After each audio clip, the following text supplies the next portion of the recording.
Welcome. Buat kalian yang baru join, jangan lupa subscribe, like, dan komen ya, supaya aku semangat buat videonya. Terima kasih.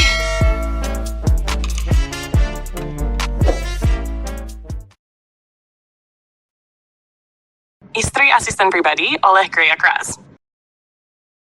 Bab 26 dengan judul Strength. Di antara sunyi yang memeluk, ada hela napas wanita yang membuai indera pendengarannya hingga mata tak rela terpejam, seolah esok tak akan bisa ia nikmati lagi waktu yang terasa syahdu ini. Di dalam rengkuhnya, terlihat begitu nyaman. Jemima terlelap setelah apa yang ia lakukan tadi. Sebenarnya tak ada apapun yang Abiasa perbuat selain melihat apa yang sangat ingin ia lihat. Sekali lagi, batasan yang terlalu jelas dulu, kini sudah buram bahkan nyaris tak terlihat. Sejak batasan itu sudah ia putuskan dengan mengikrar janji untuk menghalalkan Jemima bagi dirinya. Dia menjadi orang yang berbeda menurut Jemima. Tak perlu wanita itu katakan pun, ia tahu jika Jemima pastilah terkejut dengan semua tindakannya yang tiba-tiba menjadi begitu berani. Namun hal yang tak pernah wanita tahu adalah, Abiasa tak pernah berubah. Apa yang ia lakukan saat ini hanya karena tak ada lagi batasan yang tak boleh ia langkahi. Namun andai ia tak peduli pada norma-norma, Jemima sudah ia lumat sejak dulu. Mendesah panjang karena debarnya begitu mengganggu, Abiasa memeluk Jemima kian erat, mencoba terpejam ditemani hela napas wanitanya yang begitu tenang, lalu decaknya terdengar samar saat usaha untuk tertidur lagi-lagi gagal. Dia menguap lebar. Padahal ini sudah sangat larut. Tidak, ini hampir pagi. Ada rapat pagi, Abiasa. Ingatnya pada diri sendiri, sambil memijit pelan pangkal hidungnya. Terlentang dengan Jemima yang masih menjadikan salah satu lengannya sebagai bantal, ia melirik lagi pada wanita yang lagi-lagi menangis karena sentuhannya. Padahal tadi dia hanya melihat saja. Ingin mengetahui seberapa indah miliknya yang berada di tubuh Jemima. Setelah itu ia lepaskan. Bahkan panty senada dengan warna kulit yang Jemima kenakan, ia kembalikan ke tempat semula. Ia tutup lagi area yang begitu ingin ia cicipi itu, lalu ia angkat Jemima ke ranjang tanpa protes dari wanita yang terasa seperti patung itu. Kaku. Jemima selalu melakukan hal yang membuat ia kesal. Padahal bisakah meski itu hanya pura-pura, Jemima bersikap seolah bisa menerima dirinya? Sebenarnya apa yang wanita ini inginkan? Bukankah katanya kekayaan adalah yang utama? Lalu mengapa materi yang ia beri seolah tak cukup untuk wanita ini? Aku bisa mendapatkan kamu. Pria itu kembali melihat ke langit-langit kamar kos Jemima yang terdapat jamur bekas rembesan air hujan. Harusnya aku puas dengan itu. Tapi lambat laun, ternyata Abiasa tak seluas hati itu karena mendapati Jemima yang terus berusaha untuk menghindari dirinya. Lagi mencoba untuk tidur sambil meraba pelan punggung Jemima yang pastinya tak sadar tidur memeluk dirinya. Abiasa menyatukan dagu dengan puncak kepala wanita yang hanya tidur dengan kaos tipis tanpa bra. Kan yang Abiasa kembalikan ke tempat semula hanya celana dalam saja. Setibanya di ranjang, ia melepas hoodie yang istrinya ini gunakan, lalu melepas bra yang selalu membuat dirinya iri, karena benda itu lebih lama melekat di sepasang dada gendut Jemima dibanding telapak tangannya. Tapi sepanjang malam ini, ia telah gantikan benda laknat itu dengan tangannya. Terbukti dengan jari yang lebih sering meremas sepasang dada kenyal itu dibanding hinggap ke tempat lainnya. Untuk benar-benar memiliki Jemima secara utuh, Abiasa memang harus bersabar. Bapak, gerakan jemari yang berputar di antara puncak dada itu berhenti ketika suara parau Jemima terdengar, sebelum tangan wanita itu berusaha menarik tangannya dari dada yang tak akan ia lepaskan. Bapak ngapa? Tidur. Jemima menggeleng dengan ringisan yang membuat raut muka Abiasa menjadi masam. Bapak jangan digituin, sakit. Tapi ibu jari dan telunjuk Abiasa malah menjepitnya seolah tenaga Jemima yang berusaha menarik-narik tangannya ini hanya tenaga seekor semut yang terlalu memaksakan diri untuk mengangkat potongan permen seorang diri. Bohong. Abiasa menjepit dan memutarnya hingga desah tertahan Jemima terdengar. Ini mengeras. Wanita itu menggeleng lagi. Entah mengapa Abiasa merasa Jemima keras kepala sekali. Padahal akui saja jika sentuhannya memang memberi nikmat pada wanita ini, tapi jika tak berkata lepaskan, maka Jemima akan meminta Abiasa untuk berhenti. Makna yang sama karena keduanya terdengar menjengkelkan bagi Abiasa. Bapak lepas, katanya besok ada rapat. Bersama rengekan samar, Jemima masih berusaha menyingkirkan jemari Abiasa yang tak akan pernah mundur. Abiasa memang pemaksa. Jemima membenci pria ini. Pak Abi, kesal hingga lepas kendali yang ia tahan, Jemima membentak. Kali ini teriakannya berhasil membuat Abiasa berhenti. Terdiam, keduanya lalu saling pandang. Terlalu lama saling mengunci hingga terbit sekelumit rasa bersalah di benak Jemima dan perasaan kesal di hati Abiasa. Alis pria itu lalu bertaut bersama tatapan tegas. Sebelum kemudian, Abiasa menarik tangannya yang menjadi bantal Jemima, membuat wanita itu tersentak kaget sebelum rasa tak enak hati menyerbu kian seru. Bapak itu? Ketika saya menyentuh kamu, maka saya menempatkan posisi sebagai suami kamu. 24 jam penuh akan berlalu tanpa perubahan bagi kamu. Saya hanya Abiasa, atasan kamu saja. Tapi kamu bisa memberi sedikit kelonggaran untuk saya agar bisa menganggap kamu sebagai istri saya? Diam, mencerna untuk beberapa waktu kalimat yang Abiasa ucapkan. Jemima yang selama ini berpikir jika Abiasa pun menikahinya hanya untuk menjadikan ia babu abadi milik pria ini, lalu merasa terjebak dalam jerat benang kusut ketika Abiasa malah menganggap seolah Jemima lah yang tak tahu diri di sini. Saya nggak paham. Jemima meringis. Dari awal bukannya pernikahan ini juga bukan. Bahkan tidak ada rasa terima kasih karena saya sudah menyelamatkan harga diri kamu dan keluarga kamu. Jemima menelan salivanya ketika Abiasa langsung memblokir pembelaan yang ingin wanita itu ucapkan. Jemima tahu jika dirinya memiliki hutang budi pada Abiasa. Karena itu untuk membalasnya, ia terima kontrak mati yang pria ini sodorkan. Tapi, apa benar dia yang tak tahu diri di sini? Tenggelam ke dalam pikiran sendiri yang tampak seperti kubangan hitam. Jemima perlahan duduk, memperhatikan Abiasa dengan jawaban yang berusaha ia cari, namun tak kunjung ia temukan. Ikut duduk, Abiasa lalu bersedekap di hadapannya. Sebagai suami, apakah saya sudah begitu keterlaluan? Jemima menggigiti bibir bawahnya gelisah. Jika menempatkan Abiasa sebagai suami, tentu apa yang pria ini lakukan tidaklah keterlaluan. Tapi, Jemima tak siap. Saya menuruti permintaan kamu untuk merahasiakan hubungan kita, tinggal terpisah dan tidak melakukan hubungan seks. Tapi saya hanya menyentuh kamu saja dan kamu membentakku? Hari ini saya juga datang karena kamu yang memintanya, padahal saya pikir meminta pisah rumah karena kamu memang bisa menghadapi semua apapun sendirian. Jemima terdesak. Tak memiliki jawaban yang pas untuk melawan semua protes Abiasa yang sama sekali tidak salah. Wanita itu lalu menunduk dalam dengan tangis tertahan di ujung tenggorokan. Mengapa sekarang jadi dia yang salah? Padahal Jemima hanya tak siap dengan hubungan ini. Tak siap bersuamikan seorang Abiasa. Sudahlah, kembali tidur. Abiasa mengambil guling dan meletakkan di tengah sebagai pembatas. Namun bukannya membuat tenang. Jemima yang melihat itu semua dari balik bulu mata merasakan sengatan begitu kuat mendera hatinya. Saya tidak akan menyentuh kamu. Lalu pertahanan diri wanita itu jebol. Tangis yang ditahan langsung meluap meski dengan isak samar-samar. Setidaknya 3 bulan lebih ia menjadi pengangguran yang selalu bangun siang. Akhirnya di hari pertama bekerja, Jemima datang terlambat.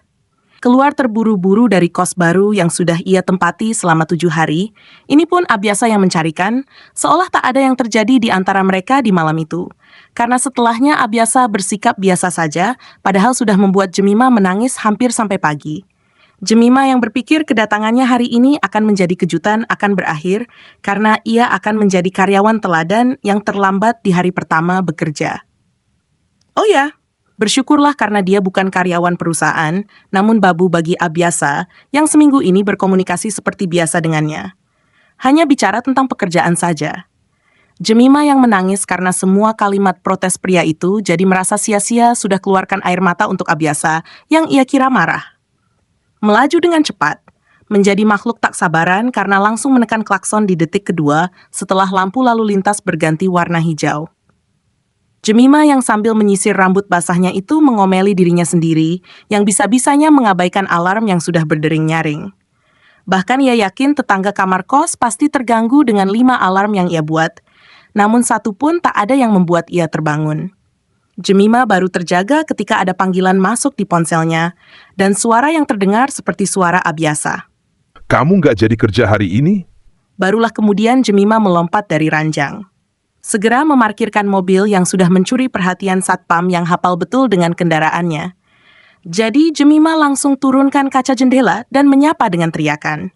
Wanita yang tampil dalam balutan semi-formal, celana panjang berwarna hitam dan blus berwarna olive, itu langsung turun dan berlari tunggang langgang sambil menjinjing tas yang talinya ia sampirkan ke bahu. Loh Mima, Resepsionis di lobi langsung menyapa dan Jemima segera melambai sambil memberi kecupan jauh. "Ntar gue turun lagi," katanya yang cepat-cepat menuju lift dan menekan tombol di sana. Berulang kali ia melihat jam di layar ponsel dan berulang kali pula ia berdecak karena waktu terus berjalan di saat ia belum kunjung tiba di tempat tujuan. Jemima? Mendengar panggilan dari arah belakang, Jemima langsung memberi senyum lebar pada pria jangkung dengan jakun menonjol tegas itu. "Bapak manajer," sapanya. "Bapak apa kabar?" Menatap Jemima dengan kening mengernyit, pria yang usianya sama dengan Jemima itu lalu mengangguk. Baik. Lalu berdeham agak panjang. Kamu balik lagi di sini? "Kebutuhan rumah tangga besar juga ternyata, Pak." Pintu lift terbuka, dan entah nasib siapa yang sedang menyambut wanita yang wajahnya sudah dinodai oleh peluh itu. Loh Mima, kesini lagi? Seorang wanita dalam lift menyapanya. Segera masuk, Jemima lalu tersenyum ramah. "Ibu Keira, apa kabar?" Lalu wanita itu melirik diam-diam ke arah pria yang ia panggil dengan sebutan manajer tadi. Entah kebodohan apa, Jemima malah berdiri di antara wanita yang ia panggil dengan nama Keira dan manajer umum yang bernama Galen. Baik Mima, kok di sini lagi? Senyum Jemima lalu melebar. "Kebutuhan rumah tangga ternyata besar ya, Bu?" Jawabnya sama dengan jawaban yang ia beri pada Galen tadi. Oh, Mengangguk pelan, wanita yang sedikit lebih tinggi dari Jemima, namun karena tubuhnya yang langsing membuat seolah tinggi badan Jemima lebih pendek, itu hanya membulatkan bibir saja sebelum kemudian diam dan menjebak Jemima dalam keheningan. "Duh!" batin Jemima mengeluh. Karena dari sekian drama pagi ini, ia tak mau juga menjadi saksi bisu di antara ketegangan Galen dan Keira. Mereka adalah sepasang kekasih, dulunya. Namun putus dikarenakan peraturan yang Abiasa buat. Keira menolak mengundurkan diri atau dimutasi ke perusahaan anak cabang pun dengan Galen. Tadinya mereka masih menduduki posisi manajer proyek. Tapi seperti ada persaingan di antara keduanya, setelah tak menemukan titik temu untuk hubungan keduanya ini, Galen berhasil menjadi manajer umum dan sering terdengar jika Keira suka dibuat susah oleh Galen. Wanita dengan kulit kecoklatan itu menangani proyek. Sebenarnya Jemima tak perlu merasa susah begini. Tapi masalahnya ia menjadi tak enak hati kalau mengingat si pembuat aturan malah menikahi dirinya. Sementara Galen dan Keira saja sampai bermusuhan karena hubungan mereka harus kandas di tengah jalan. Padahal keduanya akan bertunangan saat itu. Pintu lift kembali terbuka dan seseorang yang tak dikenal masuk ke dalam. Jemima mendesah panjang karena sayangnya pintu lift terbuka bukan di lantai 5 tujuannya dan Keira juga. Ia lalu melirik Galen yang entah akan menuju ke lantai berapa, tapi pria ini tak menekan tombol apapun sih tadi. "Bapak mau ke lantai 5 juga?" Ada rapat Mima. Seseorang membuat masalah di lokasi proyek. Entah mengapa perasaan tak enak langsung menyelimuti Jemima, karena ketika menjawabnya, Galen melirik sinis pada Keira yang pura-pura tak mendengar. Wanita bertubuh berisi itu membulatkan bibirnya. "Berarti Pak Abi juga ikut rapat ya, Pak?" Sesaat Jemima bernapas dengan lega. Setidaknya ia tak langsung berhadapan dengan Abiasa nanti. Tapi karena seseorang, rapat sepertinya ditunda. Galen menatap lurus ke pintu lift. Bagaimana seseorang yang melakukan kesalahan meminta agar tidak mendapatkan penalti? katakan saja langsung. Apa perlu menyindir saya seperti itu Bapak Galen? Jemima meringis tak nyaman, dan saat ia melirik ke pria yang masuk menyusul tadi, ia memberi senyum sungkan. Mereka sama-sama tak nyaman dengan situasi canggung yang Keira dan Galen ciptakan. Tentu, dimanapun berada jika ada Galen dan Keira, maka suasana akan memanas. Pintu lift kembali terbuka, dan Jemima bernapas lega lagi karena dia sampai di lantai tujuan. Tapi mereka belum masuk ke ruang kerja staf keuangan dan HRD, juga direktur yang pintunya berhadapan dengan lift. Apa yang harus saya sampaikan memangnya? Kamu tahu betul apa kesalahan kamu, Keira. Saya hanya membantu Pak Hedi yang sedang membutuhkan pasir. Dan kamu tahu kalau Hedi sedang tidak boleh melakukan PO apapun sebelum dia memberikan laporan penggunaan material bulan lalu, kan? Tangan Jemima memegang handle pintu yang memanjang secara vertikal di hadapannya, sambil menarik napas dan membuangnya berulang kali. Dia sedang gugup, tapi Keira dan Galen membuat perasaannya semakin runyam. "Pak, Bu," ia kemudian berbalik dan menatap keduanya bergantian. "Rapatnya bukan di sini." Tegasnya sebelum kembali berbalik untuk mendorong pintu ke belakang, tapi macet. Jemima menatap Galen dengan raut galak yang lenyap. "Tolong bukain ya, Bapak. Kali ini dengan ringisan wanita meminta bantuan. Semua perempuan di kantor ini sama saja. Galen lalu mendorong dengan kuat pintu ruang kerja di lantai 5 sambil dipelototi Jemima dan Keira. Semua laki-laki di kantor ini sama brengseknya. Balas Jemima, namun tak Galen dengar karena pria itu sudah berjalan maju. Sementara Keira, yang tak mampu mengeluarkan kata kasar seperti Jemima, karena wanita ini pasti belajar dari Abiasa, hanya mendesah saja. Selamat datang kembali, Mima. Ucap Keira, kemudian sambil melangkahkan kaki jenjang yang telanjang, karena rok span hanya menutupi hingga lutut, melewati lorong kubikel yang tiap pemiliknya langsung fokuskan pandangan ke arah Galen. Bergantian ke arah Keira, lalu yang paling lama ke arah Jemima, yang langsung memberikan lambaian dengan cengiran ceria. Mima? Ada yang berteriak saat melihat kedatangannya, namun sebelum sorak-sorai terdengar menyambut kedatangan Jemima yang tak terduga, pintu ruang direktur yang barusan Keira buka langsung menunjukkan sosok berwajah suram yang menatap Jemima dengan tajam. Apa jam masuk kerja di perusahaan ini sudah berubah, Mima? Saliva tertelan dengan kasar ketika jantung Jemima berdetak kencang, lari-larian lalu ngos-ngosan. Enggak, Pak. Jawab Jemima dengan gelengan sementara teman yang tadi begitu antusias melihat kehadirannya langsung berlagak tak mengenali dirinya. Mereka kembali fokus pada lembar kerja atau komputer, seolah Jemima adalah makhluk tak kasat mata. Teman-teman memang hanya ada saat senang saja. Sialan memang. Kalau begitu cepat masuk dan bekerja. Jemima tersentak kaget sebelum kemudian berlari cepat untuk menghampiri Abiasa yang berdiri di ambang pintu dengan tatapan siap melahapnya. Pria ini tidak seperti pria yang menikahi dirinya, tapi inilah Abiasa yang dikenal oleh Jemima. Maaf, Pak. Maaf tidak mengembalikan 3 jam waktu yang kamu sia-siakan. Abiasa sudah kembali mengaktifkan mode setannya, mode iblis juga, tirani kejam juga. Yah, tapi Jemima sudah terbiasa kok. Sangat terbiasa. Yang membuat dirinya merasa asing malah sesuatu di balik dada yang entah mengapa merasakan nyeri seolah ada yang menghantam jantungnya. Itu saja.